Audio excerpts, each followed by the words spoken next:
just presence, appearing. So, how can you be the author when you didn't even write your own arrival?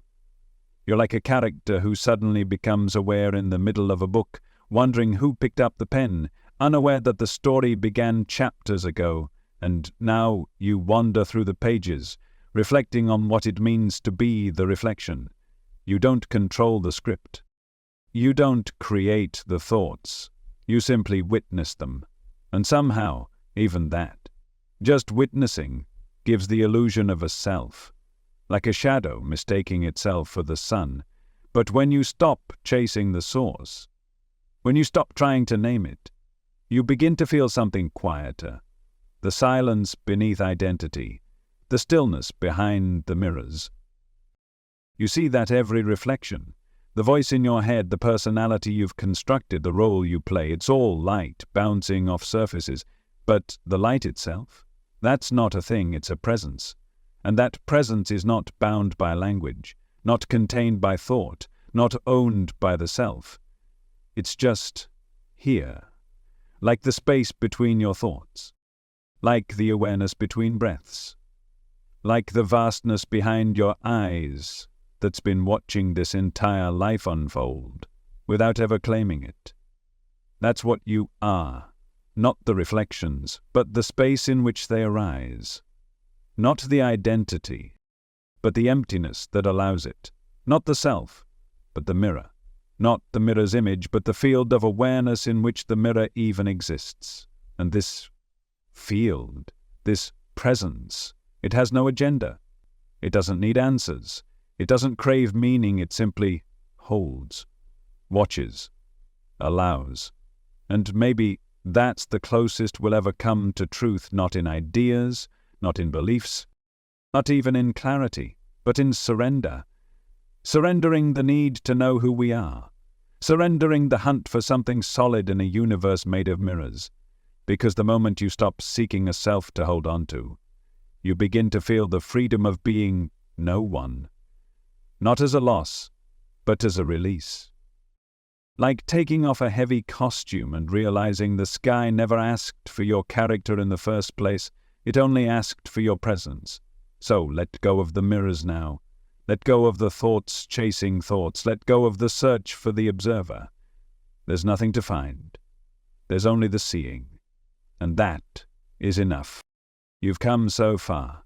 You've peeled back the layers. You've questioned what you were taught to believe. You've stared into the mirror only to see it dissolve. And now you understand.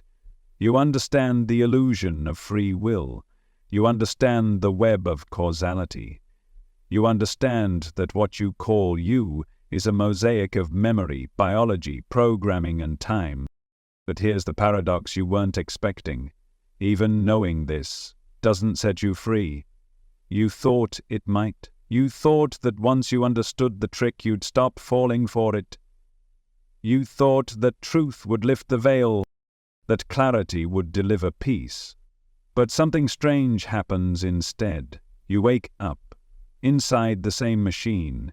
The thoughts still come, the habits still repeat, the cravings still pulse through you, the reactions still rise before you can catch them. The story still narrates itself in your head, weaving meaning from randomness, explaining what was never under your control. You see the illusion, and yet you still live inside it. Because awareness is not liberation, it is revelation.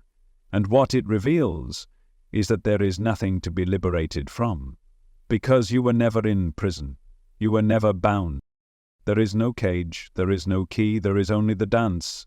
Intricate, mysterious, impersonal, and the witnessing of it. That's all that's ever been happening, and now you see it, clearly, brilliantly, sometimes painfully. And that pain, that subtle ache, comes from realizing that nothing has changed. You are still the unfolding, still the process. Though the pattern happening without a central authority, the difference is now you know, and knowing that you have no control is not the same as gaining it. It's not empowerment in the conventional sense, it's not a superpower. It's a dissolution, a soft collapsing of the illusion that there was ever a captain at the wheel. There wasn't. There was only a wind, and a ship, and the sensation of steering, but no hands on the wheel, just the echo of hands, just the appearance of choice.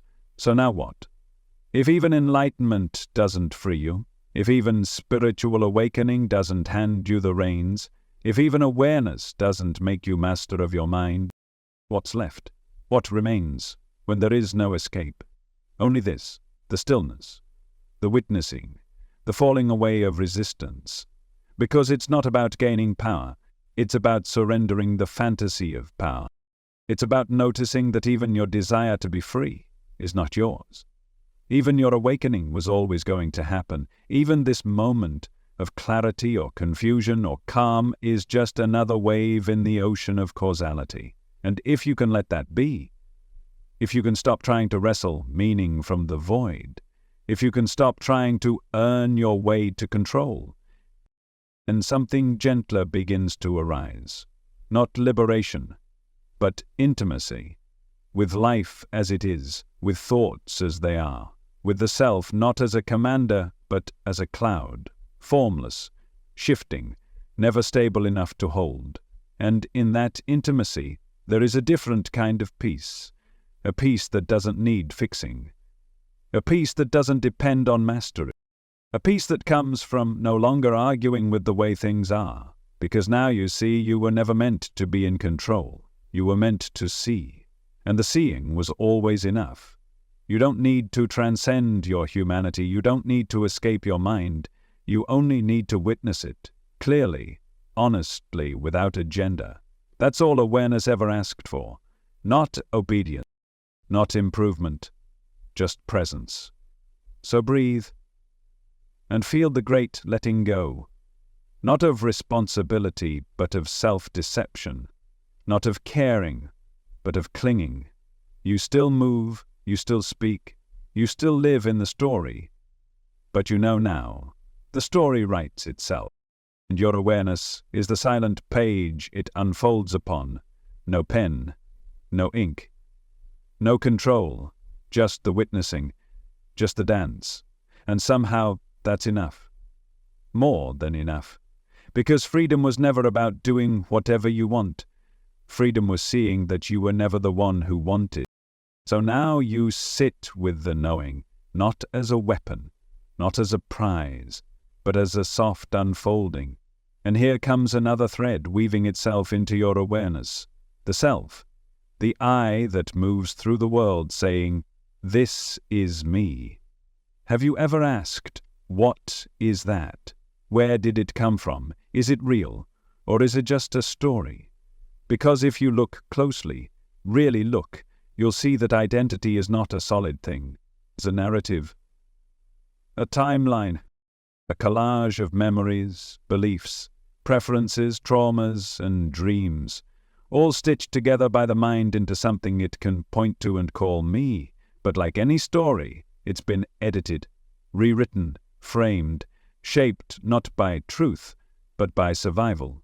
What helped you belong, by what helped you feel safe, by what got you love. The ego, that voice in your head saying, mine, should, I am. It wasn't born evil. It's not your enemy.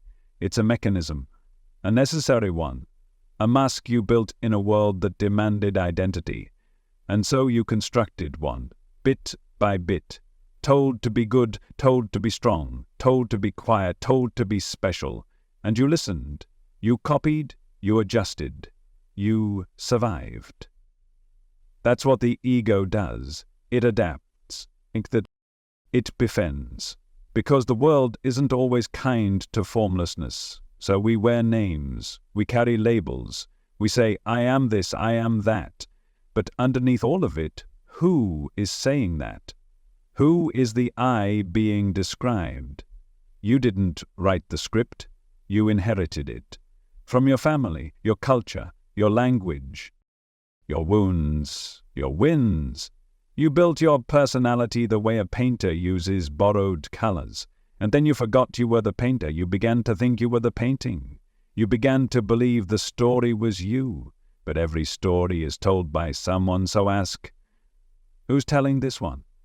If you're not the author, If the script was given to you, then who are you really? A character, a voice, or the silence between sentences? And if the ego is just a role, who's watching the role unfold? You've played many versions of yourself over the years. The child, the rebel, the lover, the achiever, the failure, the seeker, the teacher. And each felt true, for a time, but each was also temporary. Each dissolved when it was no longer needed. So what remains when the costumes fall away? What remains when the story stops being told? Only awareness. Not a person, not a voice, just presence, just stillness, just the quiet noticing of it all. And that's what you've always been, even when the story screamed louder, even when the ego tried to convince you it was you. You were there, not as the script, but as the page beneath it. It's not as the storm, but as the sky it passed through. You are not the identity, you are the one watching it be believed. And once you see that, once you feel that, something softens. The pressure lifts. The need to defend your image begins to dissolve. The fear of being wrong loses its grip. Because the story no longer owns you. You can still play the role. You can still say, I, and me, and mine, but now you say it lightly, with space around the words, because you know it's all theater. Beautiful, sacred theater, but theater nonetheless. And in that awareness, there is peace. You don't have to be perfect. You don't have to be consistent. You don't have to win the story. Because you were never the main character. You were never the hero.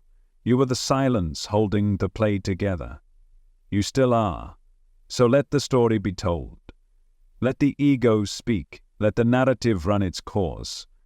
But know, beneath all of it, you are not the one being described. You are the one listening. Thought, that constant flicker in the background of your life, words rising, images forming, memories, plans, fantasies, fears. They come, they pass, they loop, they pull you under, and through it all, you believe, I'm thinking this, but pause now, really pause, and ask yourself, where did that thought come from? Did you summon it? Did you plan its shape, or did it just arrive? Because if you observe carefully, you'll notice something strange. You don't think thoughts. They appear, spontaneously, uninvited, like birds landing on a wire, and before you know it, you're swept away, not by the thought you chose, but by the one that chose you. Try it now. Choose your next thought. Wait. What happens? Either nothing appears, or something does, and you realized. You didn't decide that. It just was. Thought thinks itself. You are not the originator. You are the witness, the canvas the mind paints upon. And yet, for most of your life you've believed you were the painter. But now, you start to see the truth, that even the thought I am thinking this is itself a thought. It's not you. It's just another flicker in the stream, like a wave claiming to be the ocean. But who decided? Who decided to think that particular thought? Not you. You didn't wake up this morning and choose to worry about your future. You didn't sit down and craft the perfect anxiety about your relationship. You didn't select from a shelf of possibilities the exact sentence that would spiral into shame or joy. It all just happened, and continues to happen, one thought after another, each rising from a place you cannot see. Some you like, some you don't. Some make sense, others are nonsense. But none are authored. They're echoes of language, of memory, of programming, of chemistry, of randomness. And still, you believe they are yours.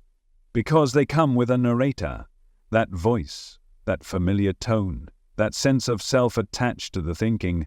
But that voice, it's not you either. It's just another thought, another layer of the illusion, a commentary track you didn't request playing over a film you never directed, and sometimes it says helpful things. But more often it loops. It replays old fears. It simulates disasters. It rehearses conversations that will never happen. It constructs elaborate explanations for your worth or your failure. And you listen, you react, you suffer, because you think it's you. You think the thought is true because it came with your accent, your rhythm, your flavor. But it isn't truth, it's just noise, conditioned noise, biological noise, and sometimes poetic noise, but still noise. So what happens when you stop identifying with it? What happens when you see that you are not the thinker, but the space in which thought arises? You stop fighting, you stop defending, you stop spiraling. Because there's nothing to fix in the stream, there's only the seeing. There's only the stillness beneath the movement. That stillness doesn't think. It doesn't need to. It holds thought the way the sky holds clouds, effortlessly, without judgment, without attachment. And you are that sky, always have been, but the clouds distracted you. They told you stories, they screamed your name and you believed them. You followed them, you became them, but now you're remembering. Not learning, remembering. That every thought is just a ripple, and you are the water. You are the presence beneath the pattern. You never controlled the stream, but you are the riverbed, the silence that allows the current to flow. So now, let the thoughts come. Let them play. Let them twist and shout. But know that you are not their source. You are their witness. And in that witnessing, there is peace. Because if you didn't think the thought, you don't need to fix it. You don't need to believe it. You don't need to become it. You can just let it pass. Like wind through trees. Like echoes in a cave. Like dreams upon waking. Gone. Not because you pushed them, but because you no longer clung to them. This is not passivity, this is presence. You are not absent. You are awake, but awake to a truth deeper than thinking. Awake to the awareness that precedes every thought and survives every silence. And that awareness is what you are, always, even now, especially now. And now something heavier begins to settle. Because it's one thing to explore these truths in stillness, in solitude, in silence, in the soft echo of your own being. But what happens when you bring that truth into the world, into law, into conflict, into society? Suddenly something doesn't fit. Because while you may see that you are not the author of your thoughts, your actions, your desires, the world doesn't care. The world requires that you chose. It demands it.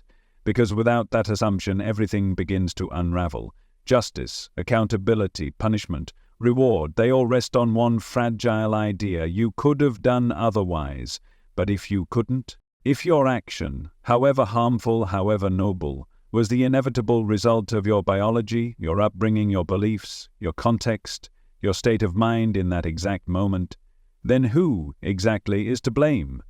Not the story, not the body, not the inherited patterns, not the unconscious forces that shaped the decision, but still, someone must pay, because without that payment, society loses its structure. Laws lose their weight, prisons lose their purpose, and morality becomes uncomfortable. That's the paradox. The illusion of free will is necessary to keep the world stitched together. We must believe you could have chosen differently, so we can feel justified in our praise, in our judgment, in our punishment. Even though, at the deepest level, we know you didn't pick your brain, you didn't program your trauma, you didn't design the moment that triggered your fall. You are the latest chapter in a story written by everything that came before you. But society can't make room for that truth, because truth is messy, and society prefers order. So we create a fiction, that you are a chooser, that you are responsible, that you must be held accountable not for what happened through you, but for what we pretend you decided. And yet, even this fiction has value, because while it may not reflect the metaphysical truth, it serves a social function. It protects, it deters. It creates structure in the chaos. So we live in this strange duality, truth and necessity. We hold people responsible even when they had no real control. We punish actions, even when they were inevitable. We say, "You should have known better," even though every condition made it impossible to know otherwise. And here's the most haunting part. You do this to yourself too. You carry guilt for choices that were never choices. You shame yourself for moments that were written long before you arrived in them. You say, "I should have stopped myself," when every force inside you was moving in one direction. And still, you believe you are responsible. Not because it's true, but because it's required. Because without responsibility, who are you? And without blame, what becomes of justice? But now, maybe, just maybe, you can hold both. You can see the structure, necessary, imperfect, human. And you can also see the deeper truth beneath it, that no one truly chooses, that blame is a tool, not a truth. That accountability may shape behavior, but it doesn't describe the soul. Because beneath the systems, beneath the punishments, beneath the rituals of guilt and judgment, there is only this: cause and effect, pattern and response, hurt and reaction, and behind all of it, the same awareness, trying to survive, trying to understand, trying to be free from the very illusion it was born into. So when you feel the weight of responsibility, when you carry the burden of your past or the judgment of others, let this truth rest beside it. You are never choosing, you are only becoming, and still are. And while the world may need to treat you as a chooser, you can know, quietly, gently, that what you are is not the order. You are the unfolding, and in that space, between truth and appearance, you can find compassion for yourself, for those who've harmed you, for those you've harmed, because blame divides, but understanding unites, and maybe, just maybe, that understanding is what justice was always meant to become. Let's step now beyond science, beyond philosophy, into something older, something sacred, because long before the modern world debated free will with brain scans and data sets, there were mystics, prophets, sages sitting by rivers, poets staring at the stars, and they all whispered the same thing in different tongues. It is not you who acts, it is the divine. In Hinduism, the Gita says all actions are performed by the gunas of nature, but the soul, deluded by ego, thinks, "I am the doer." In Islam, you do not will, except as Allah wills. In Christianity, not my will but yours be done. In Taoism, the Tao does nothing yet leaves nothing undone. Again and again, across time and culture, one truth echoes: your will is not yours, and never was. You are moved by spirit, by destiny, by something you cannot name, and that movement, whether you call it God or Source or the Flow or the Tao, it doesn't ask for your permission, it doesn't consult your plans, it simply moves through you. And yet, you believe it's your choice. You believe you turned left, or said yes, or stayed quiet because you decided to, but the mystics would smile, because they know the decision happened through you, not from you, like wind through a reed, like music through an instrument. You are the vessel, not the source. And here's the paradox. We talk of free will as power, but the ancient ones speak of surrender as liberation, not giving up, but letting go of the illusion that you were ever steering, not submission to a tyrant in the sky, but a return to harmony with what's already unfolding. They say stop grasping, stop claiming, stop thinking you know better than the current of life, because your resistance is suffering and your surrender is peace. But this surrender is not passive, it's not weak, it's not fatalistic, it's not do nothing and drift. It's a deeper kind of participation, not as the commander, but as the wave that finally realizes it is the ocean, not apart from the divine, but an expression of it. So when you ask if everything is God's will, then where am I? The answer is simple: you are in God's will. You are a movement of it, a shape it's taken for a moment to experience itself. You are not outside of it. You are made of it. And the beauty is, when you see that, you stop needing to control. You stop fighting what is. You begin to trust. Not because you have proof, but because you've seen where control leads. Anxiety, frustration, resistance. And now you're tired. Tired of pretending to be in charge, tired of carrying the weight of authorship, tired of claiming victories and failures as yours alone. So you let go, you say, "Let thy will be done." And not as a ritual, but as a truth, you let life move through you. You let the breath rise, you let the action come, you let the words speak themselves, and in that letting, something sacred happens. You come home. Home to a place where effort softens, where the need to prove dissolves, where the fear of mistakes fades. Because how can you fail if you are simply the vessel? How can you regret if it was always God moving through your form, not to excuse harm, but to reveal a deeper compassion, a deeper unity? Because even the sinner is the divine, dreaming of separation. Even the lost are being guided invisibly. Even your confusion is part of the plan. So let yourself surrender, not to doctrine, but to this breath, this moment, this silence. Because here, now, something is moving you. You don't know what, but you feel it. And it asks for nothing but your openness, your willingness to be the flute, not the player, to be the candle, not the flame, to be the sky, not the storm. And in that surrender, you are not diminished. You are fulfilled. You become what you always were, a movement of divine will appearing as you. Close your eyes for a moment, not to escape, but to listen. Let's feel, to remember what's always been underneath. What you're about to notice isn't a belief. It isn't a theory. It's a direct experience, one that's been waiting patiently for you to notice. Start here, with your breath. Feel it moving, in, out, rising, falling.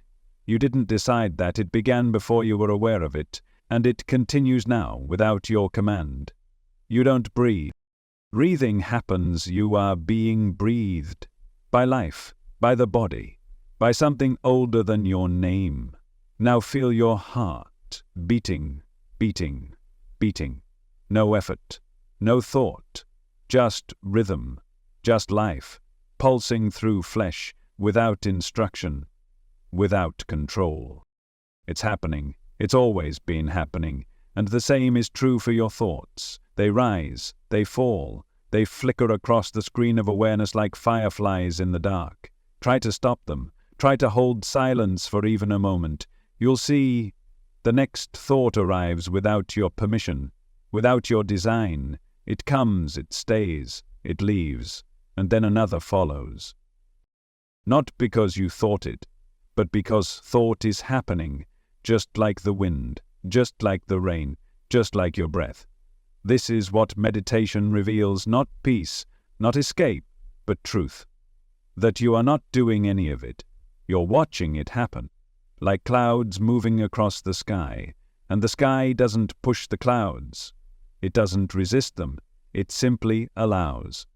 And that's what you are, not the thinker, not the doer, not the breather, but the stillness that allows all of it to move, the silence behind the noise. And in that silence, there's no effort, no identity, no goal, just presence, simple, clear, awake. You don't have to understand it, you only have to rest in it. Because this stillness was here before your story, before your thoughts, before your worries and roles and memories. It doesn't judge. It doesn't need fixing, it just is.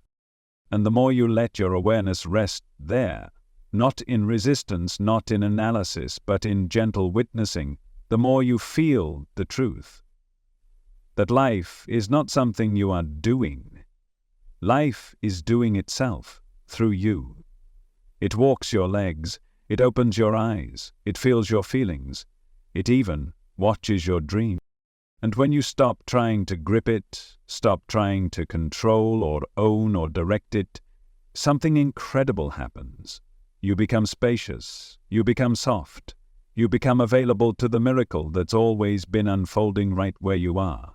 No longer chasing, no longer resisting, just resting in the stream. You're not behind the wheel, you're not designing the current. You are the current. And once you feel that, even for a moment, you realize you never needed to be in control. You never needed to force peace. You only needed to remember the stillness that's always been here. Always. Underneath the noise. So now, as thoughts come and go, as breath moves on its own, as sensations ripple through this body, let yourself rest as the witnessing, as the space holding it all. Not separate from it, not controlling it, just being it. This is what you are. This stillness, this awareness. And the more you return to it, gently, quietly, the more the illusion begins to fade. Not because you conquered it, but because you stopped clinging to it.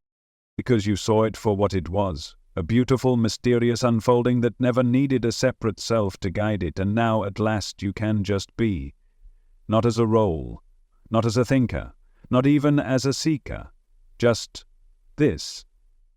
This moment, this breath, this silence, this miracle of life happening by itself.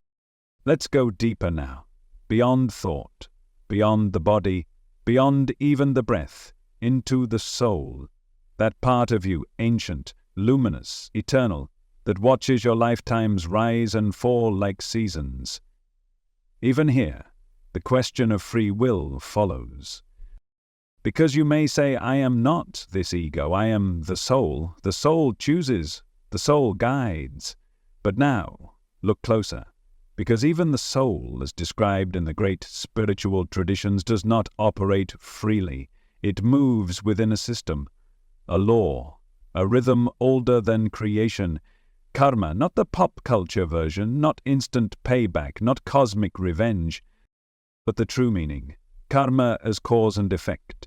Karma as code. Karma as the underlying structure that governs action and consequence across lifetimes. Every thought, every action, every word, a ripple. And that ripple does not vanish. It echoes, it returns. Not because someone is watching, but because that's how the universe balances itself. Like gravity, like magnetism, like math. And here's the truth that most resist. Karma doesn't need your consent. It doesn't ask if you agree.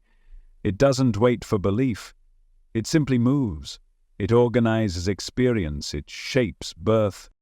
It determines tendencies, attractions, challenges, all based on subtle impressions stored not in your memory but in your being. So even when you think you're choosing, karma has already arranged the stage, the players, the script, even the you that acts it out. Because karma isn't just action, it's momentum. It's the stored programming of previous experience carrying forward into the present.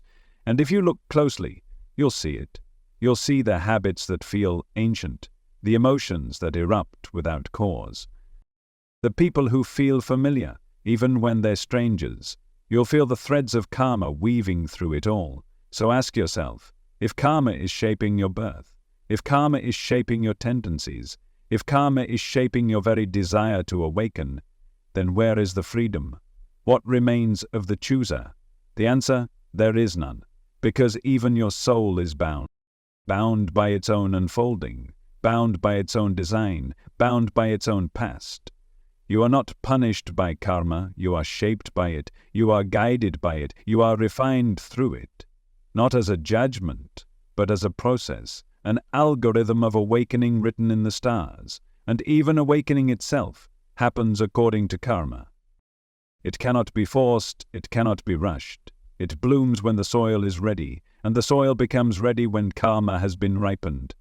That's why some awaken early, why some struggle for lifetimes, why some meet truth in a whisper, and others must break again and again before the door opens. It's not personal. It's not fair or unfair. It just is. And when you see this, really feel it, a strange kind of grace begins to emerge. Not because you're in control, but because you finally see you don't need to be. You are not here to fight karma. You are here to dance with it, to move through it with awareness, to witness the code running and somehow find stillness in the motion. Because what you are is not the code. You are not the program. You are the space it runs in. You are the screen on which the movie of karma plays. And as long as you identify with the character, you'll suffer the script. But when you remember that you are the light behind the story, karma becomes poetry. Even the hard parts, even the loops. Because you stop asking, why is this happening to me? And you start seeing how it's happening, how perfectly the threads are woven, how deeply intelligent the pattern is. Not because you chose it, but because you are being shaped by it. Awaken through it. Karma is not a prison, it's a classroom. It's a rhythm, it's the music of the cosmos, teaching the soul to hear itself. And you are learning to listen, not to control, but to understand. Not to rewrite the code, but to see it for what it is. Just the next breath of the infinite, expressing itself as you. What if none of this is real? Not in the way you think, not in the way it feels. What if your life, your body, your story, your sense of self, is all a dream? Not metaphorically, not as a poetic idea, but literally. A dream being dreamt by something that isn't you. Something larger, something timeless. What if your every moment, every thought, every action is just the flicker of a dream playing out in the mind of the infinite? And what you call you is only the character, the image, the appearance, the ripple, not the ocean. You react, you feel, you move through the script. But do you originate? Pause here. Really feel that. You react, but do you originate? When the alarm goes off in the morning, do you choose the first thought?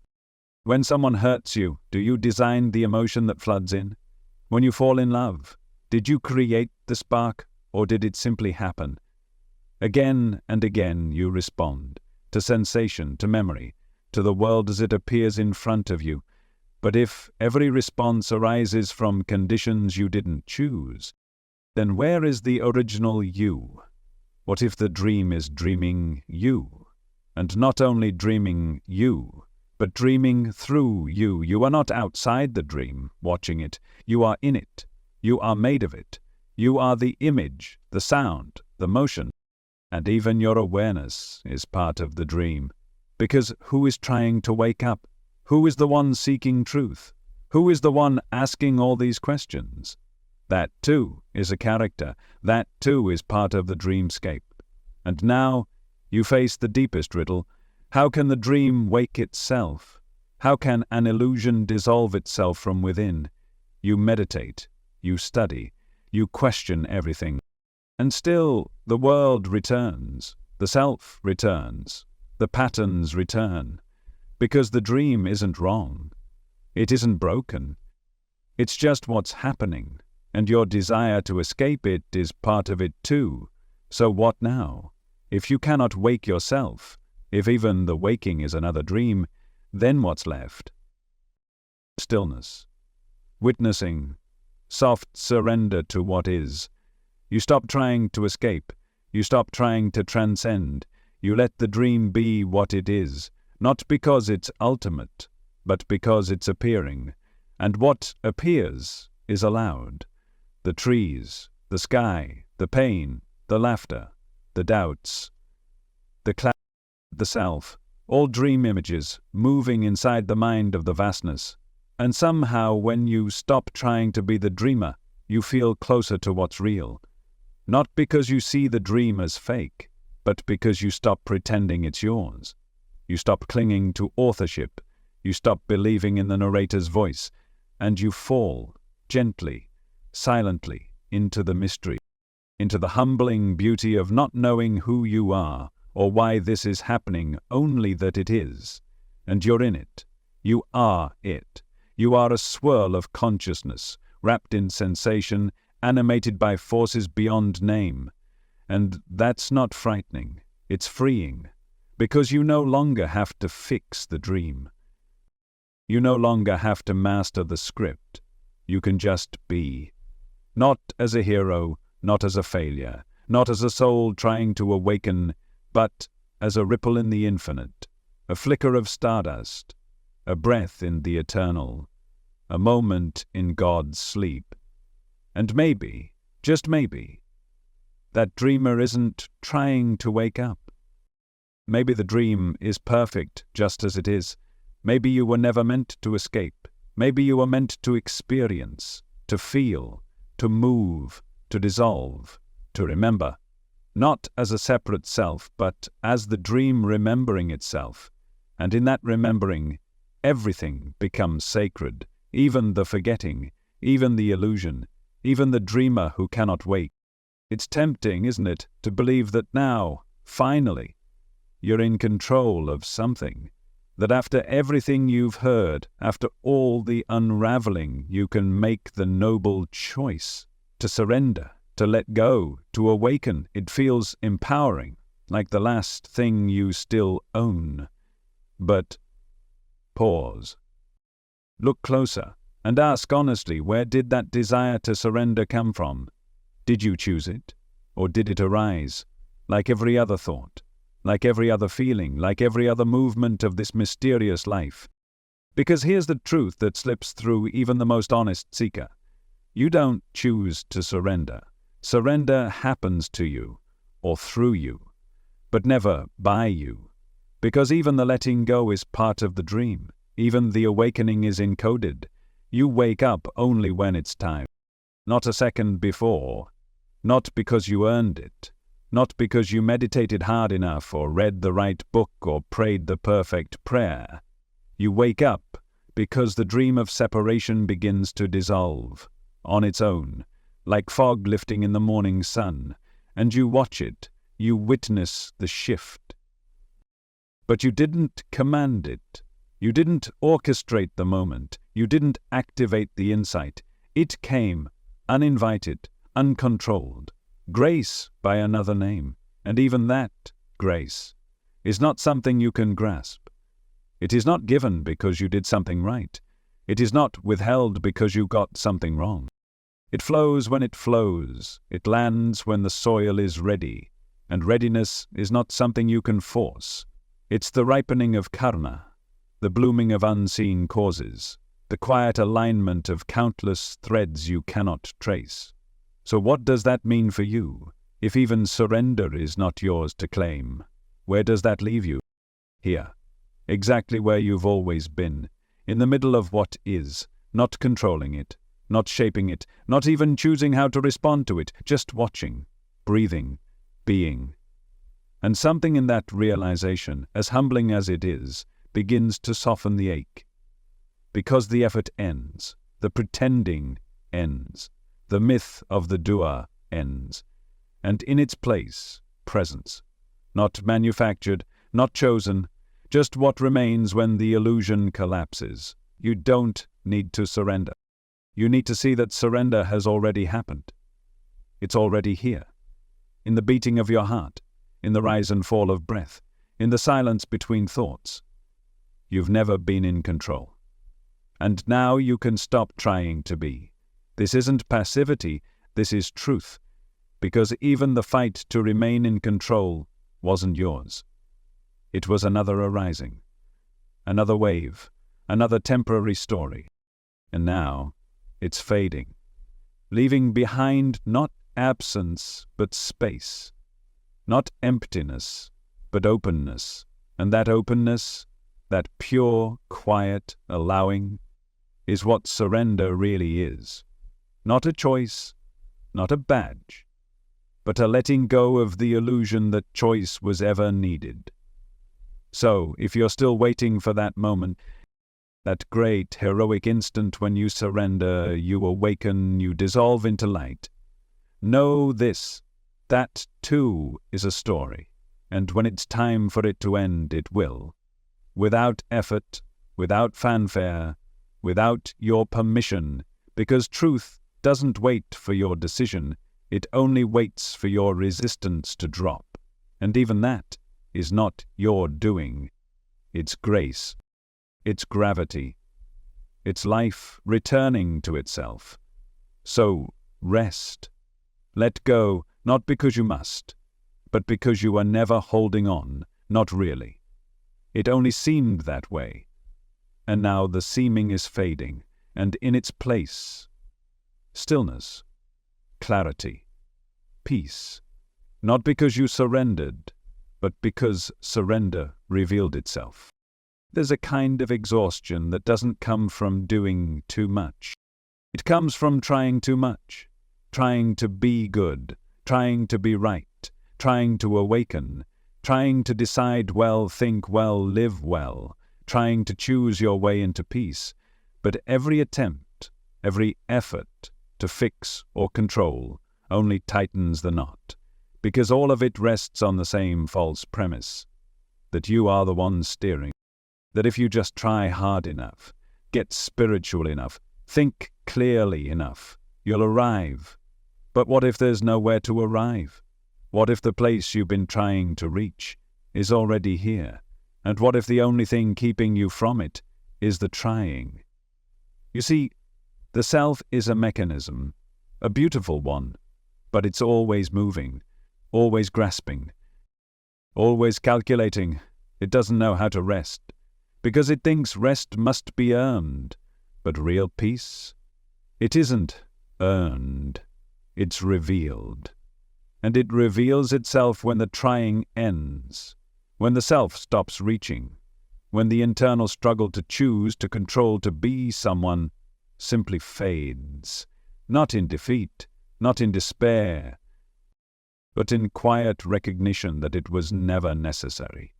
And in that moment, that exact moment where the need to choose dissolves, something else enters, not as a reward, not as a destination, but as what's always been waiting beneath the noise. Stillness.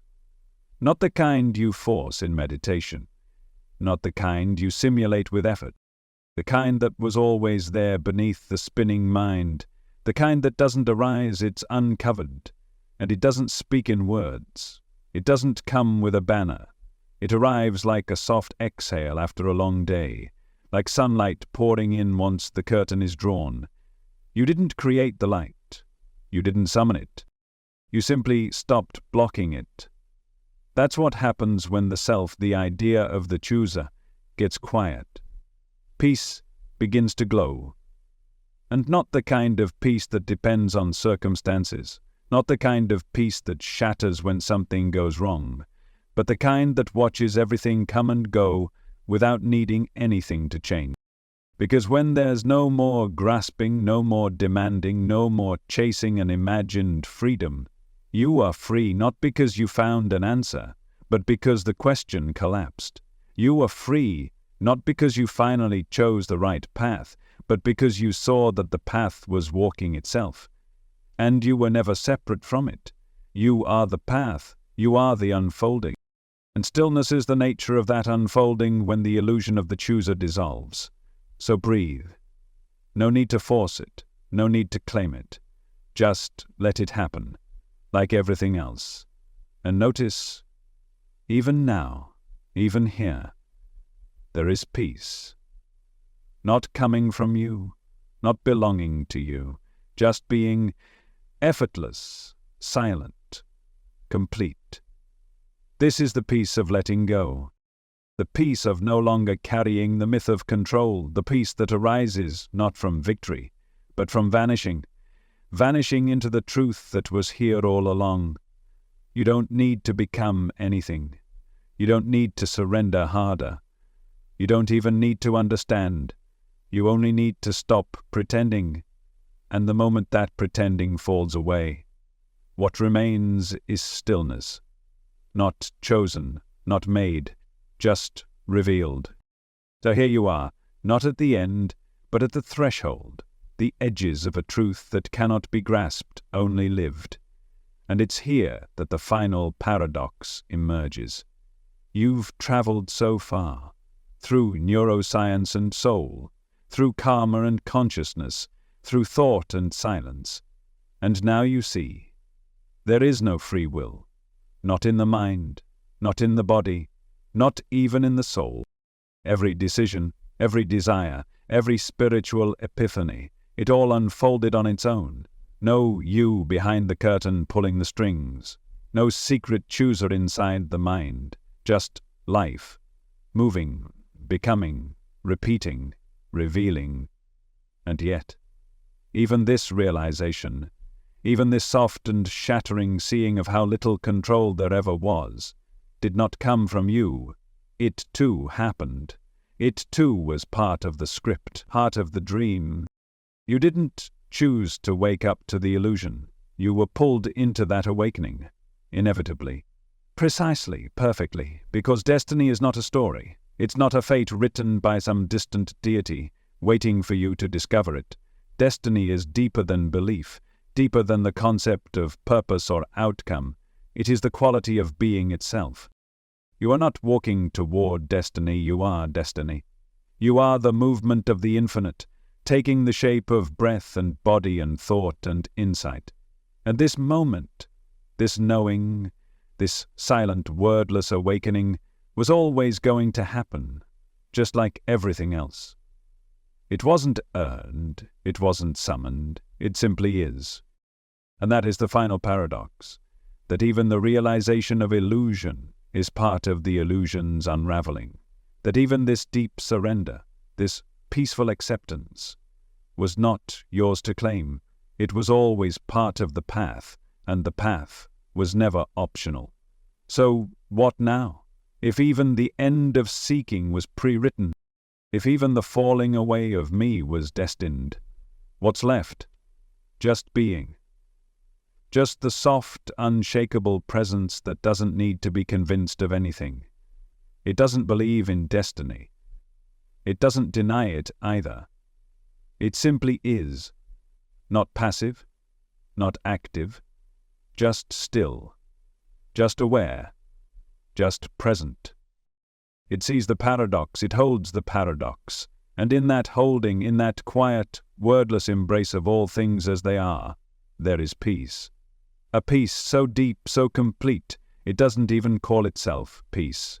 It doesn't need a name. It doesn't need confirmation. It doesn't need to prove anything.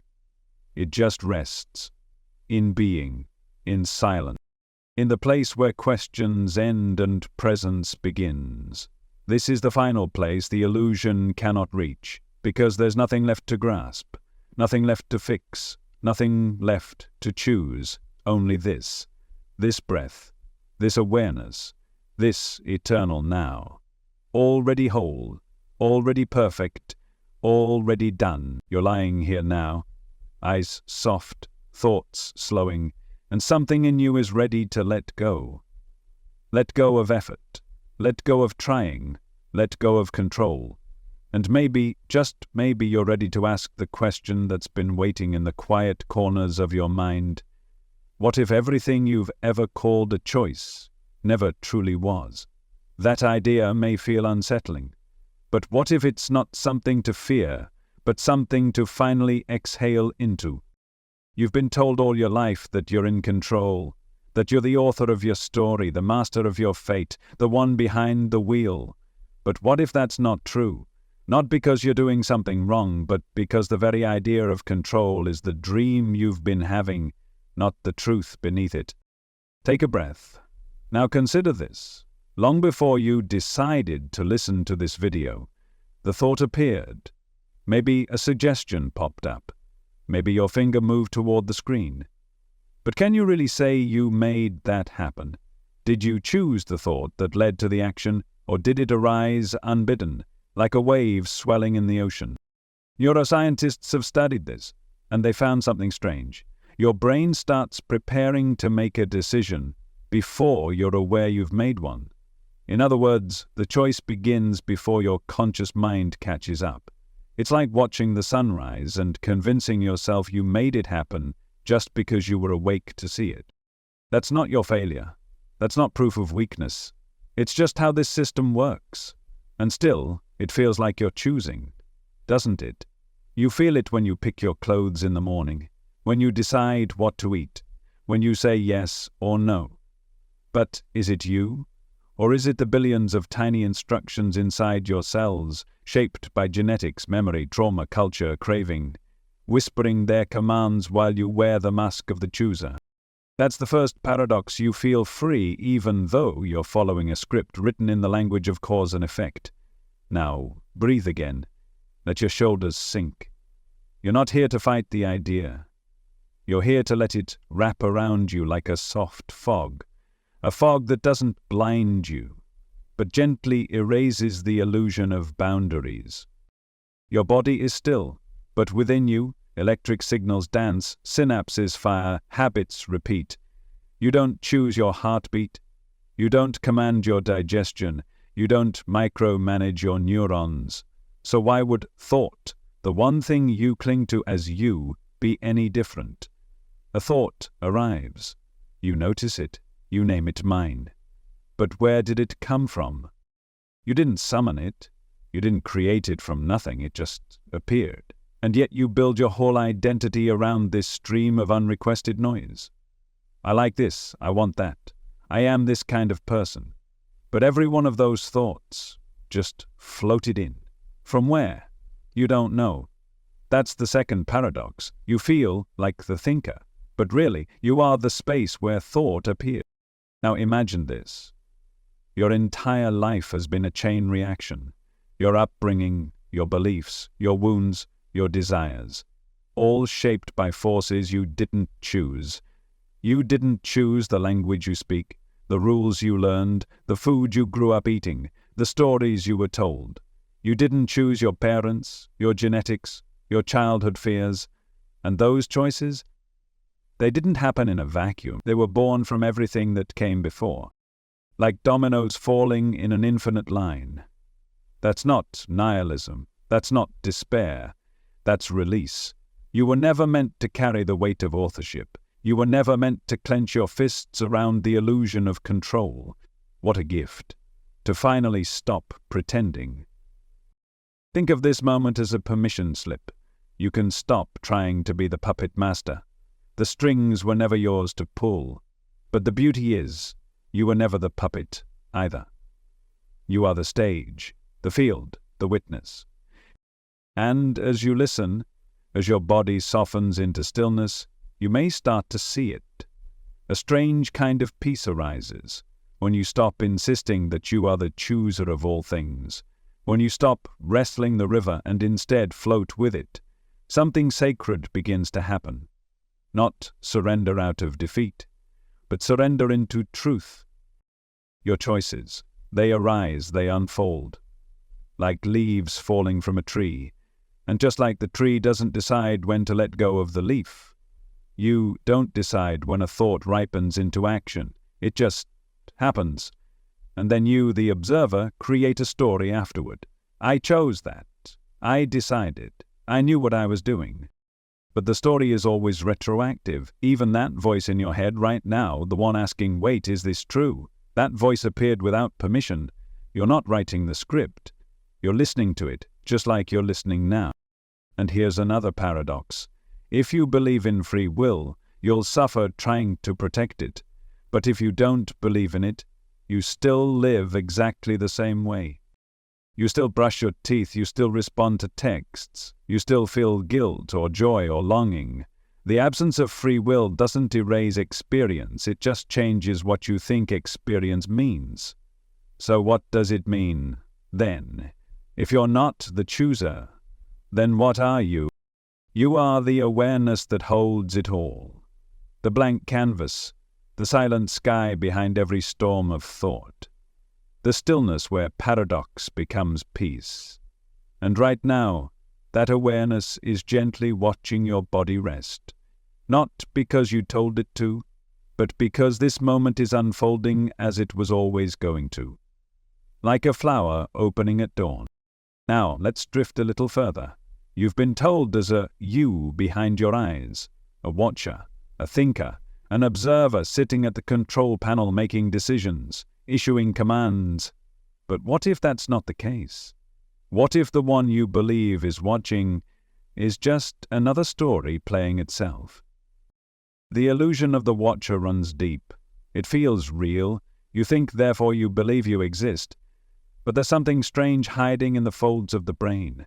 Something science stumbled into by accident. In a series of delicate surgeries performed decades ago, patients suffering from extreme epilepsy had the bridge between the left and right hemispheres of their brains severed, the corpus callosum, a last resort intended only to contain the storms of uncontrolled electrical activity that were shaking their minds apart. But something unexpected happened. After the surgery, these patients could still walk, talk, laugh, cry, but when tested, their two brain hemispheres seemed to behave like two different selves, not one. When an image was shown to the right side of their brain, the left, the one that controls speech, couldn't see it. But the patient's hand would reach out for the object as if it did, and when asked why, the verbal brain, the speaking brain, made up a reason on the spot. "I just felt like grabbing it," it would say, or "it looked interesting." In truth, the speaking brain had no idea why the hand moved. But it didn't say, "I don't know." It invented an explanation. That's what your mind does, all the time. It doesn't witness the decision, it just explains it after the fact.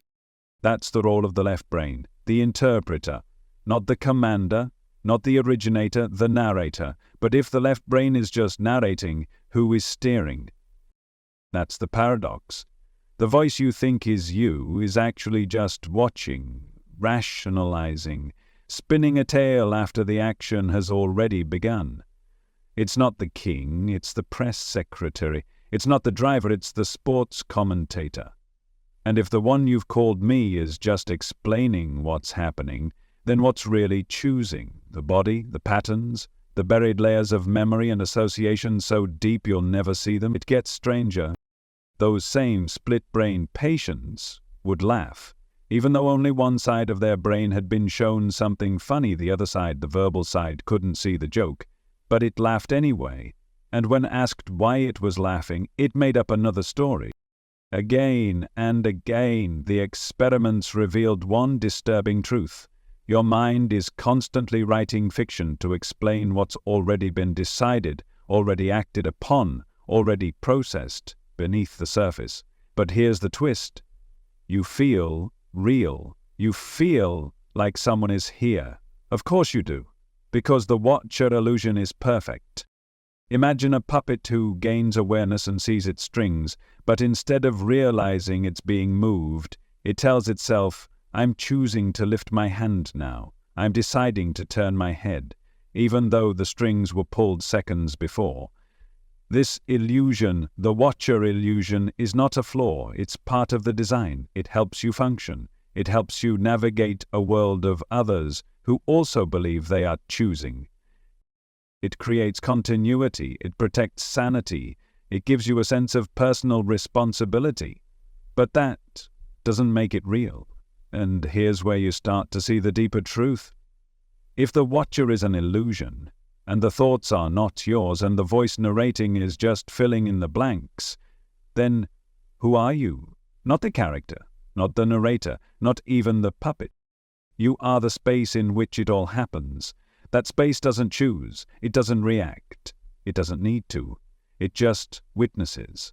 And when you let yourself relax into that, the space, the stillness, the awareness, the suffering of choice begins to fade. There's a kind of grace in this, because the pressure to get it right begins to melt. If the thoughts are not yours, if the watcher is not in control, if the story is being told by a voice that never stops, then you can just listen. You don't have to manage the plot. You can float through the moment without grasping, without trying to steer the ship. The waves will rise, the waves will fall, and you will remain the ocean. The paradox is this: you feel like a self, you feel like an I, but that sense of self is created by layers of mental processes that are not under your control, thoughts that rise by themselves, emotions that surge like weather, interpretations stitched together like a quilt of meaning, and the one who claims ownership of all that is simply the loudest voice in the echo chamber. So what happens when you stop listening to that voice? What happens when you notice the space it echoes in instead? That's where silence begins, and in that silence, freedom arises. Not the freedom to choose, but the freedom from needing to. Because you were never meant to be the chooser, you were always meant to be the witness, and the witness is free, because the witness was never trapped. You've probably noticed how much of life runs on autopilot. You wake up and reach for your phone, you brush your teeth the same way every morning. You take the same route to work. You respond with the same words, the same gestures, the same patterns of thought and feeling again and again, and yet each time it feels like a choice. But what if it's not? What if your brain is less like a steering wheel and more like a well-trained machine, running scripts, optimizing shortcuts, preserving energy? Research shows that nearly 95% of the decisions you make each day aren't truly decisions at all. They're habits, deeply programmed responses triggered by cues you've stopped noticing. When you think you're deciding what to eat, what to wear, what to say, you're often just pulling from an invisible menu of rehearsed behaviors your brain has already flagged as efficient. It makes sense. Your brain is designed to save energy. It's constantly looking for patterns, for ways to make today's problems look like yesterday's solutions. You're not solving new problems every moment. You're repeating old answers dressed in new clothes. And your brain loves this, because repetition is safe, predictability is safe, familiarity is safe. That's why, even when you try to change, you find yourself slipping back. You try to start a new habit, you try to think a new thought, you try to choose something different, but the old path pulls you back like gravity. And here's where it gets strange. The more you think you're in control of your behavior, the more predictable you become. Because belief in free will gives you a false sense of agency. It blinds you to the cues and scripts actually running the show. You say, I feel like pizza tonight. But that craving might be your gut bacteria, not your will. You say, I always trust my instincts. But your instincts were built on past experiences you didn't choose, shaped by people you didn't pick, and reinforced by outcomes you barely noticed. You say, I'm just the kind of person who... But even that identity was formed by habits you rehearsed so often they hardened into personality. Think about that. You didn't choose your traits. You repeated them, and they became you. That's the paradox. The more certain you are that you are making the decision, the more deeply you're repeating a pattern you didn't realize was there. Like a player on a chessboard insisting they're the one moving the pieces. But it's not just you. Every app you use, every advertisement you see, every headline, every buzz, every nudge, they all feed your patterns. They learn you. They study your habits, your language, your timing, your cravings. And slowly they begin to predict you. Not just what you'll click next, but who you'll vote for, what you'll fear, what you'll want, what you'll become. They know the timing of your decisions before you do, and you think it's free will, but it's data. Even your surprise is predictable. Even your rebellion has been modeled. And here's the part that sounds like science fiction, but isn't. The brain is a predictive engine. That's what it does. It doesn't wait to see what will happen. It tries to predict what will happen next and fills in the blanks. Right now, even as you listen, your brain is not just processing the words I'm saying. It's predicting what I'll say next. That's how you understand language, how you hear music, how you feel emotion before the moment even arrives. Your whole perception of reality is a prediction, not a recording. So when you say, I chose this, what's really happening? Your brain predicted an outcome, moved toward it, took the action, and then your mind told a story that made it feel like you decided, but the decision was never conscious. And if it wasn't conscious, then was it really yours? Let that sink in. The idea of the you who decides may be just another prediction, another useful illusion, a placeholder for something that was always outside your control. You don't think your thoughts, they arise. You don't make your choices, they appear. You don't direct your behavior, you perform it, almost like a script. And this isn't a flaw, this isn't failure, this is the structure of the mind. Just like your lungs breathe, your brain behaves, and that behavior is built on years of silent rehearsal.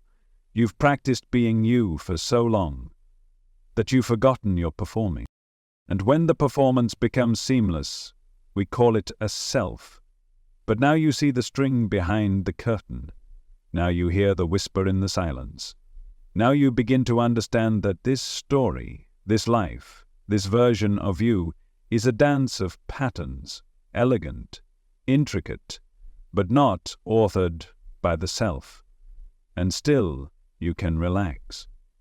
Because none of this means you're broken. It means you're finally seeing clearly. You were never meant to be the one in charge. You were meant to be the witness of the dance. And in that witnessing, something softer, something more mysterious begins to rise. Not will, not control, but grace. As you settle deeper into this experience, maybe you're beginning to feel it, that strange loosening, the weight of control slipping from your shoulders, the stillness that comes when you stop pretending to be the one pulling the levers. And now we arrive at something even more intimate. Not just your thoughts, not just your habits, but your identity itself. Who taught you who you are? You might say, I figured that out on my own, but is that true? Before you even knew your name, before you could speak, the world was already feeding you stories. Your culture, your religion, your language, your family's hopes, your community's fears. All of it soaked into you like water into a sponge, and slowly it became you. You didn't choose your native tongue. You didn't choose your first lullabies or bedtime prayers. You didn't choose the moral codes that made you feel shame, or you didn't even choose the foods you crave, the songs that feel like home, the gods you feared or worshipped. And yet, these inherited imprints form the foundation of your identity. You say, this is who I am. But who gave you those building blocks? This is where the illusion of independence starts to fade. Because what we call free will often just means the freedom to choose between the options we were given. You can pick chocolate or vanilla, but who put those flavors on the table? You can vote left or right, but who taught you those were the only choices? You can believe in this version of reality or that one, but both were passed down from others, wrapped in language, dressed in authority, sold to you by people you trusted. So where in all of that is the real you? You might say, but I changed my beliefs, and that's beautiful. But even the urge to change, to question, to break away, that too was sparked by something, a book, a conversation, a moment of pain. And that moment wasn't yours alone. It came from outside, or it came from a wound created by others. You are not the originator of rebellion. You are the echo of generations wrestling with the same chains. And here's the paradox. The more unique you think you are, the more deeply you're imitating the people, symbols, and values you've absorbed. You didn't invent your taste in music. You didn't discover your aesthetic from the void. You followed cues, copied styles, adopted fragments of others. We all do. It's not a flaw. It's how humans learn. We are mimetic beings, creatures who imitate, mirror, internalize, even your posture, your accent, your gestures, shaped by the people around you. You are a mosaic of influence, and yet you feel singular. That's the beauty and the illusion. You've been given the story of individuality, the myth of self-direction, the fantasy of original thought. But no thought is original. Every word you speak came from someone else. Every dream you chase was planted by a culture trying to define success.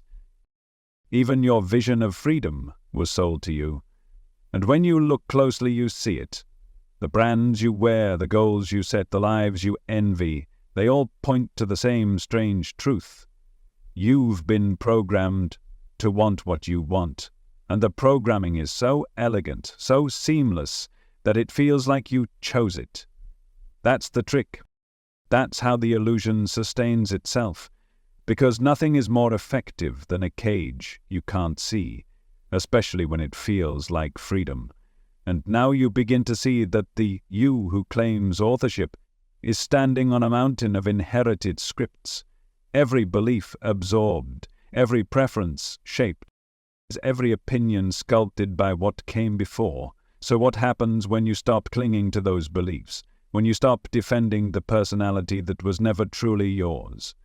You begin to melt, not in a frightening way, but in a sacred way, like ice returning to water, like the mask slipping from the actor's face. And beneath all the programming, all the identities, all the stories, you find something ancient, something wordless, something free, not because it can choose, but because it doesn't need to. That is awareness. That is presence. That is the space before identity was written, and you've been that all along, even as the culture dressed you up in roles, even as the language filled your mouth with borrowed names, even as the world convinced you that your desires were your own. You were there, silent, untouched, watching. The self you built is not wrong, it's just incomplete, it's a costume. And costumes are beautiful, necessary, even sacred, but they are not you. And the more you try to protect the costume, the more you forget the stillness underneath. You are not your beliefs, you are not your upbringing, you are not your family, your culture, your ideology, your tastes. You are not even your wounds. You are the witness, the one who sees, the one who feels, the one who has never changed, no matter what the world has tried to make you. And now, as your body softens, as your mind slows, maybe you can feel it, the vastness beneath the script, the spaciousness behind the identity, the part of you that doesn't need a name to exist. That's not a thought. It's not an idea. It's not something to grasp. It's something to rest in. You've always been home. You just forgot, beneath all the roles you were given. And now, you remember. Close your eyes, if you haven't already. Let your breath rise and fall, like a tide washing against the edge of something ancient. And now, imagine yourself as a child, before words, before rules, before you became a solid thing. In those earliest moments you didn't know who you were. You didn't need to. You simply existed, crying when you were hungry, smiling when touched. There was no I yet, just experience, just sensation. And then, the mirroring began. You looked into your parents' eyes. You watched their faces, their hands, their tone. You reached for them not only for safety, but for selfhood. Because you were learning not just how to live, but how to be. Your brain absorbed everything, their joy, their fear, their beliefs, their reactivity, their love or their absence, their shame, their boundaries, their silence. You learned, before you even had language, that certain parts of you were allowed and others were not. You learned when to smile, when to speak, when to shrink, and little by little you began to mirror the world around you, shaping yourself into something that would be accepted, praised, fed, held. That's not manipulation. That's survival. That's what every child does. You didn't invent yourself. You became what was reflected back to you. If love came when you were quiet, you became quiet. If attention came when you performed, you learnt to perform. If rejection came when you cried, you learnt to swallow pain. You may not remember it in words, but your nervous system remembers. Your mirror self began to take shape, and slowly this reflection became what you called me. But is it really you? That's the paradox. The more you adapted, the more you forgot. You forgot the you that came before imitation, before pleasing, before adjusting your volume to fit the room.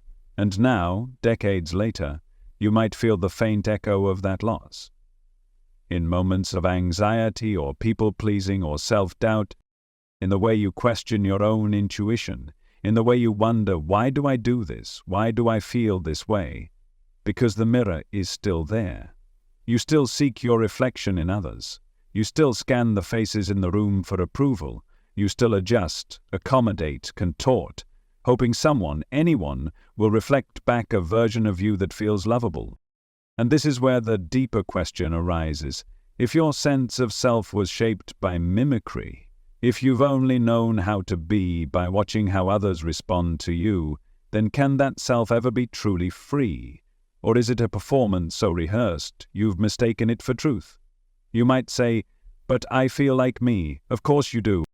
Because the mask has been on so long, it's fused to your skin. It's no longer a disguise, it's become your face, but even the most convincing costume begins to itch. Something in you knows. You've lived long enough to realize that some parts of your identity aren't really yours. You've seen yourself repeat your father's fears, your mother's patterns, the cultural narratives you never question, about success, worth, love, gender, faith. And maybe, just maybe, you've started to wonder who you are without them. That's not a crisis. That's a beginning. That's the dissolving of the mirror. Because the mirror self is not your enemy. It was a survival strategy. It got you here, but it can't take you further. It's not equipped for freedom. Freedom begins where imitation ends. But ending imitation isn't about rebellion. It's not about burning your past or erasing your history. It's about gently seeing it, seeing the role you played, the mask you wore, the reflection you needed, and honoring it before letting it go. So what's left if you stop mirroring? Who remains if you stop performing? It's quiet. It's almost scary, because the part of you that was built from reflection is loud, but the part of you that's real is silent. Still, unimpressed and free. Not free in the way the world defines it, but free like a sky with no borders. Free like a flame that doesn't ask who lit it. Free like a child who doesn't need to explain why they're laughing. That self, the one before the mirror, doesn't need permission to be. It doesn't need praise, or likes, or followers. It just is. It just breathes. And you've felt glimpses of it. In your solitude, in nature, in music, in meditation, in heartbreak, in awe. Those moments when the mirrors fall away and you are simply present. You can't describe it, but you know it. That's you, not the you they taught you to be, not the you they approved of, the you that simply exists, even when no one is looking, even now, especially now. So rest here, not in the reflection, but in the space that was always behind the glass. You were never the mirror. You were the light it captured, and you still are. By now the idea of control is already loosening, like threads coming undone, like breath dissolving into stillness. And yet, just when you think you're waking up from one illusion, another begins to form. This one not from within, but from without.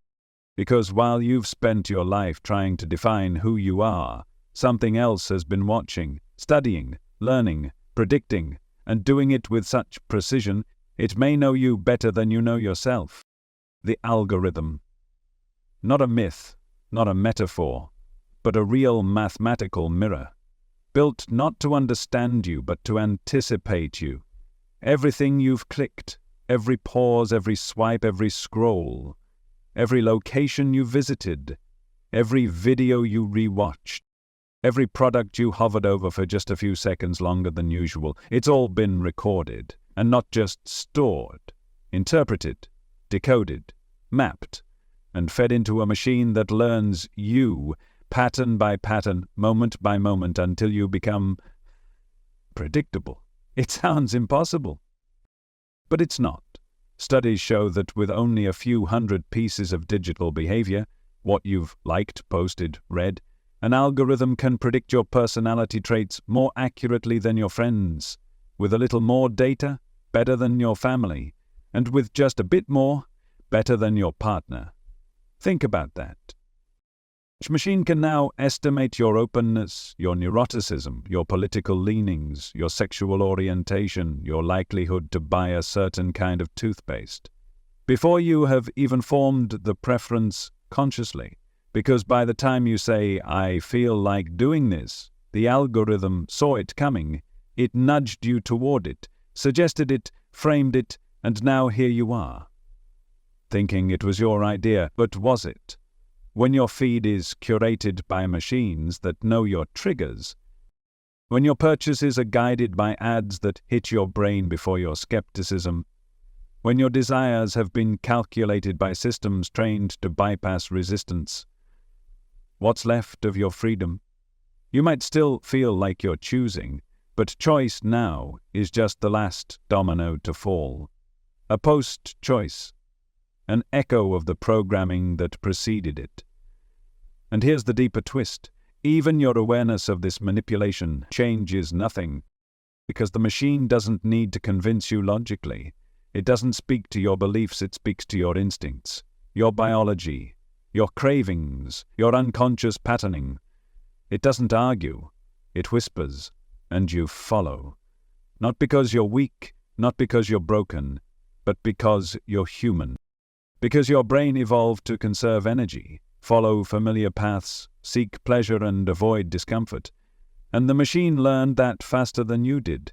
You're not being manipulated against your nature. You're being manipulated through your nature, and that's the paradox. The system isn't fighting your will, it's bypassing it. Because willpower was never in charge to begin with. You are being guided by what's easiest to believe, not what's true. You're being led by what's familiar, not what's free, and every time you reinforce a habit, with a click, with a view, with a tap, the algorithm sharpens its prediction. And your world narrows. It learns what you like and shows you more of it, and soon your curiosity is replaced by confirmation, your openness replaced by repetition. You begin to live inside a mirror that reflects back only the parts of you that the algorithm found most clickable, the louder parts, the more emotional parts, the parts that react. And now, you don't explore, you scroll. You don't question, you consume. You don't wonder, you expect. And you think, you're deciding. But decision has become a delay. You're not initiating action, you're responding to invisible cues, planted in advance, timed precisely, based on data you've already provided. It's not that you have no freedom, it's that freedom as you've defined it no longer exists in the space where you think it does. You are free to say yes or no, but the yes and no have already been weighted, already been biased, already been coded with 1,000 invisible nudges before you arrive at the illusion of choice. And if that scares you, let it. If it unsettles you, let it. But don't turn away, because in this stillness you can begin to feel something deeper, a realization beneath the fear, the realization that even the illusion is part of the pattern. Even your resistance was known. Even your rebellion was built into the model. But still, there is a part of you the algorithm can't touch. It can't measure your stillness. It can't quantify your presence. It can't predict silence. Because silence does not perform, it does not click, it does not crave. And so the machine doesn't see it. But you can. You, the one behind the habits. You, the space behind the scrolling. Not the voice reacting, not the impulse chasing, but the presence watching the whole thing unfold. That presence cannot be predicted, because it doesn't behave, it simply is. You are not the algorithm, you are not the behavior, you are not the machine's prediction. You are the silence that sees it all and needs none of it to feel whole. Let yourself rest there now, in that stillness, in that place the data cannot reach. You've been watched, tracked, modeled.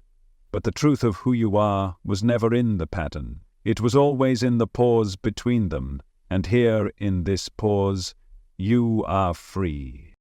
Let's go deeper now, not into your mind, not into your memories, but into the structure of reality itself. Imagine your entire life, every breath, every choice, every mistake, every joy, all strung together like beads on a thread. Now pull the thread, slowly, backward. One bead leads to the next. One moment gives rise to another. Nothing begins in isolation. Nothing stands alone. This is the essence of determinism. Everything that is comes from what was. You are not a blank canvas.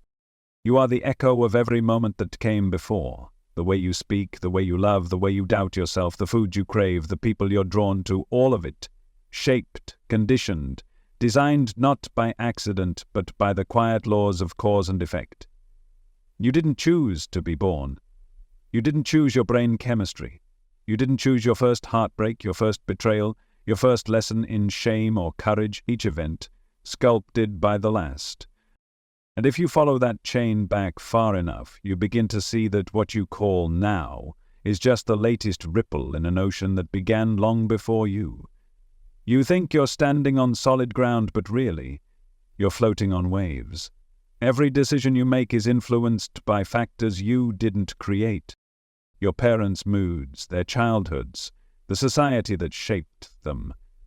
The biology passed through blood and time, the weather on the day you were born, the song playing during your first kiss, the headline you glanced at yesterday morning, the tone in someone's voice that reminded you of something you couldn't even name. Each link connected, each domino falling. So now ask yourself, where in that infinite web of influence do you begin? Where is the starting point for the self? If every choice arises from a chain of events outside your control, is there any choice that's truly free? It's like standing inside a labyrinth with no idea who designed it. You turn left, turn right, retrace your steps, but the walls were always there. The paths were already laid. And you think you're navigating, but really, you're discovering what's already been drawn. That's the determinist's truth, not that you're a puppet, but that you're part of a system so vast, so intricate, so ancient, that even your rebellion is just another gear in the machine. And the machine doesn't hate you. It's not punishing you.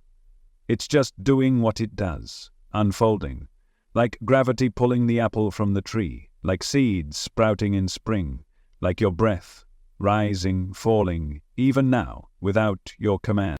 That's not a loss of freedom. That's a deeper kind of knowing. Because in this view, you stop blaming, you stop resenting, you stop believing you should have done better. You see the conditions, you see the momentum, you see how everything led here, like water flowing down the only path it could. And in that realization comes peace.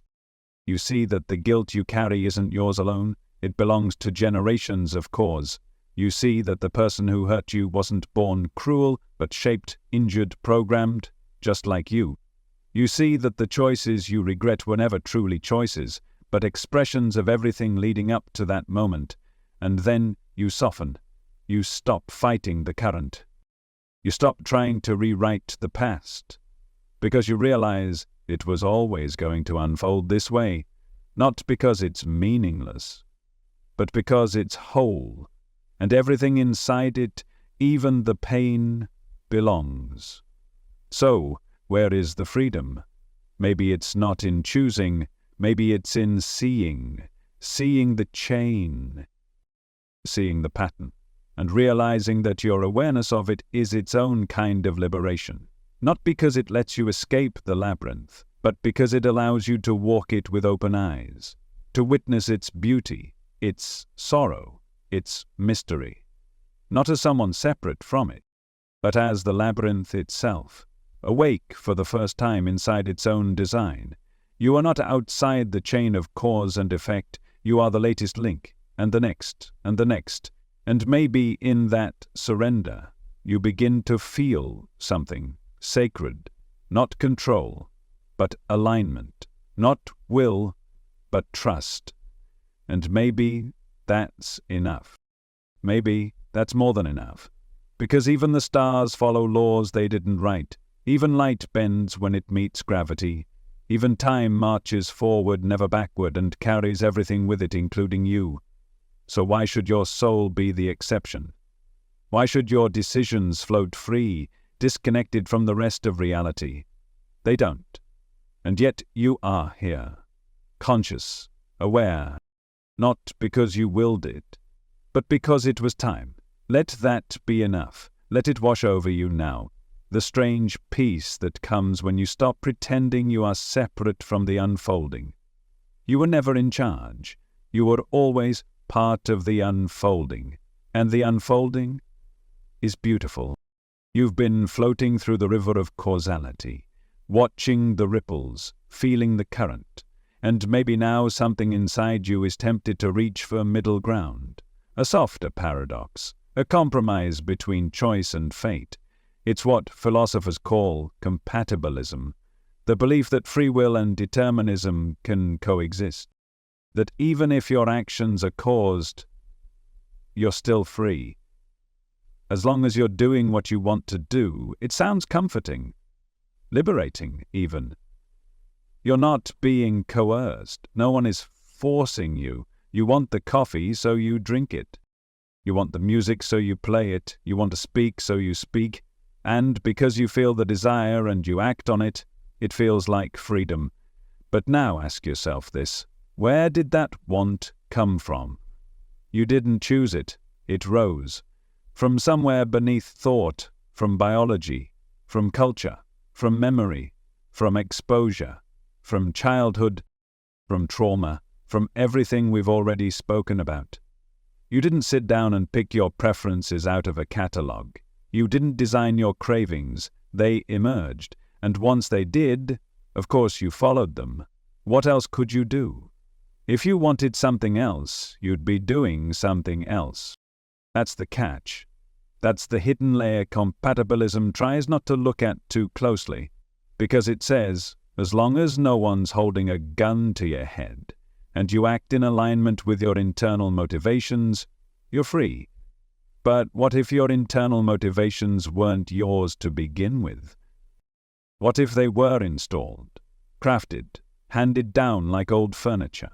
Freedom then becomes a trick of perspective, like a puppet who believes it's free as long as it likes the dance, but who taught it to like that dance? And what happens when the dance starts to hurt? Do you still follow it, just because it feels like your idea? Or do you pause and ask the question that scares the illusion: did I ever choose to want this? Think of all the things you once wanted, but no longer do. You may have outgrown them, or maybe you simply replaced one script with another. But at no point did you author the desire. It appeared, it changed, you followed. And this is the quiet truth compatibilism avoids. If you can't control what you want, then the freedom to act on your wants isn't real freedom. It's a hallway with only one exit. A game where the rules were written in your bones before you knew how to read. Yes, you can do what you want, but you cannot want what you want. And that makes all the difference. Because the true prison is not external. It's not chains or laws or threats. The true prison is the inability to step outside the machine and say, I choose this, from a place untouched by programming. But where would that place be? Is there any part of you untouched by the chain of causality? Any thought that didn't arrive from somewhere, any desire that wasn't shaped? And so the illusion persists.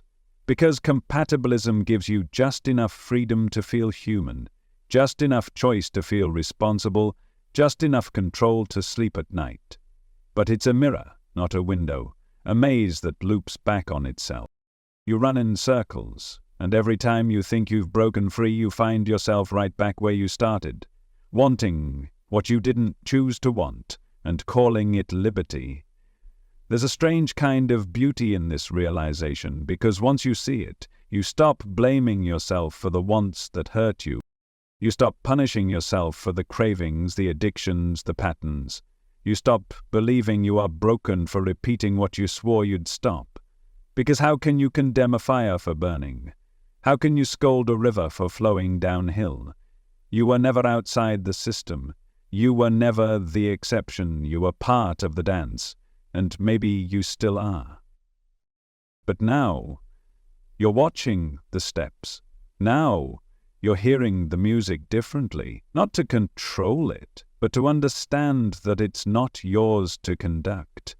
And that understanding is not defeat, it's clarity, it's softness.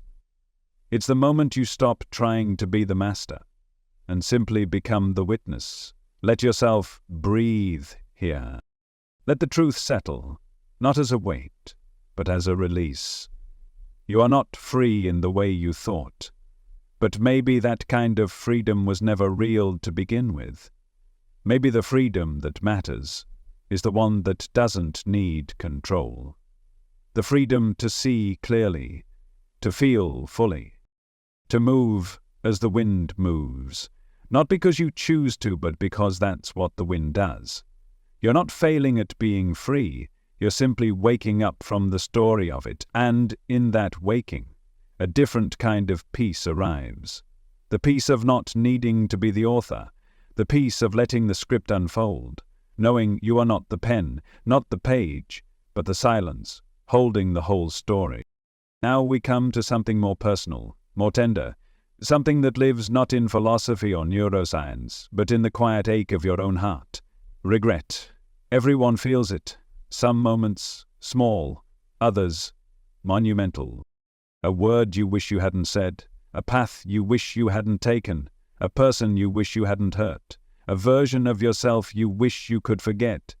Regret haunts you in quiet moments. It lingers in the silence between conversations. It curls up beside you at night, and no matter how far you travel, it finds its way back.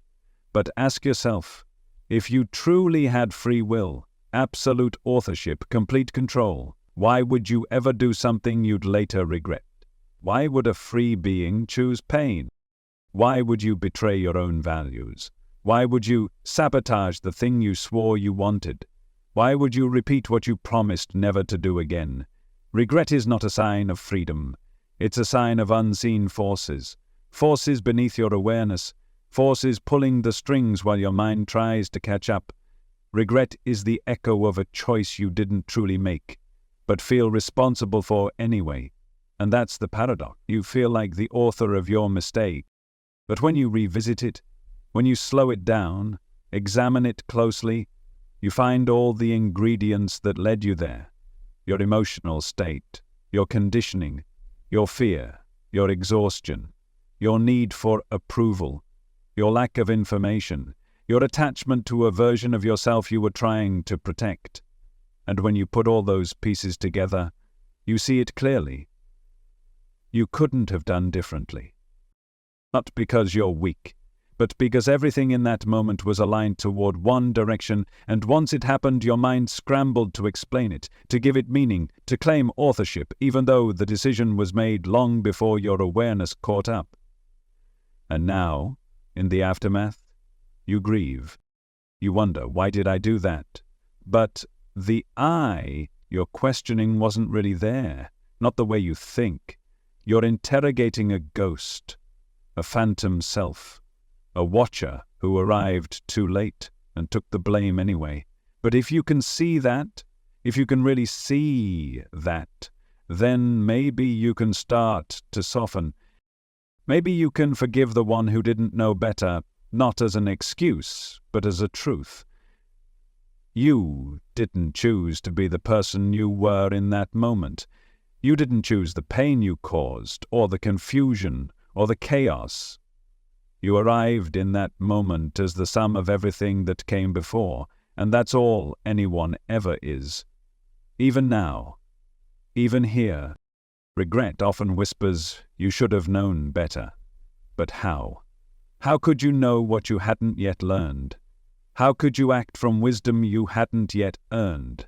How could you do differently when the patterns were still running, the wounds still open, the lessons still unfinished? You couldn't. And maybe That's not tragic. Maybe that's just the truth. And the truth is tender. Not harsh, not punishing, but honest. Regret makes you feel like a failure. But what if it's not a failure? What if it's just the part of you that's waking up? The part that sees finally that something deeper was steering the ship, and now for the first time you're noticing the wheel. Not to grab it, but to understand that even the noticing is not yours. It's just what's arising now. Because the truth is, regret is a sign of growth. It means you've outgrown the moment you're grieving. It means you've evolved. Not because you forced yourself to, but because the current of your life carried you there.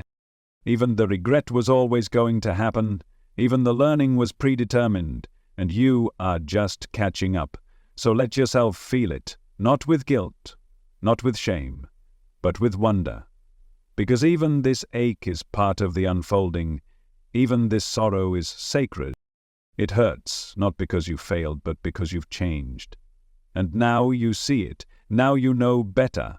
But knowing now doesn't mean you should have known then. That's the trick regret plays. It projects your current awareness backward into a version of you who hadn't yet arrived. It creates an impossible standard, one only the present you could meet. And then it punishes the past you for not living up to it. But you were never meant to, because this version of you only exists because of that regret. The pain wasn't a detour. It was part of the road. And now you're here. So breathe. Let the past dissolve. Let the weight fall away. You don't have to carry it anymore. You don't have to rewrite the story. You only have to see that you were never the writer. You were always the witness, even of your own pain, even of your own regret. And now, as you listen, as your body softens, as your thoughts slow, maybe you can feel the mercy in that. Maybe you can let the past rest, not because it's been fixed, but because it was never broken. It was just inevitable. Let's step into a different space now. Not a room with walls, not a place with edges, but something more subtle, more infinite. Imagine standing in a room filled with mirrors, not just on the walls, but the floor, the ceiling, every surface around you. Each mirror reflecting another and another and another in every direction. No beginning, no end. Just endless images bouncing off one another forever. That's what the self is, a reflection reflecting itself. A thought about a thought. A feeling about a memory, about a reaction to a belief that was handed to you long ago. And somewhere in the middle of all that echoing you say, "This is me." But look again. Which one is you? The thought? The thinker? The one who observes the thought, the one who judges the thinker, the one who's aware of the judgment. Where does it stop? Who is at the center? Try to find it. Try to locate the one who is doing the watching. You'll find nothing, just more mirrors, more reflections, more echoes, and here lies the deepest paradox of all. You feel like there's someone in there, a core, a soul, a watcher, the eye behind the eyes. But every time you look for it, it slips away. You can observe your thoughts, but you are not your thoughts. You can observe your feelings, but you are not your feelings. You can observe your identity, but even that, the me you call yourself, is just another layer being seen. So who is seeing? Who is the observer? Is there a self behind the observation? Or is the observation itself all there is? Let yourself be still with that. Because the moment you try to grasp it, the moment you say, this is it, this is the real me, it becomes another image in the mirror, another thought, another construction. The truth is, you never chose to be here. You didn't choose to be born. You didn't choose to wake up in this body with this face, this name, this story. One day, awareness simply was. Like opening your eyes underwater. No beginning, no explanation.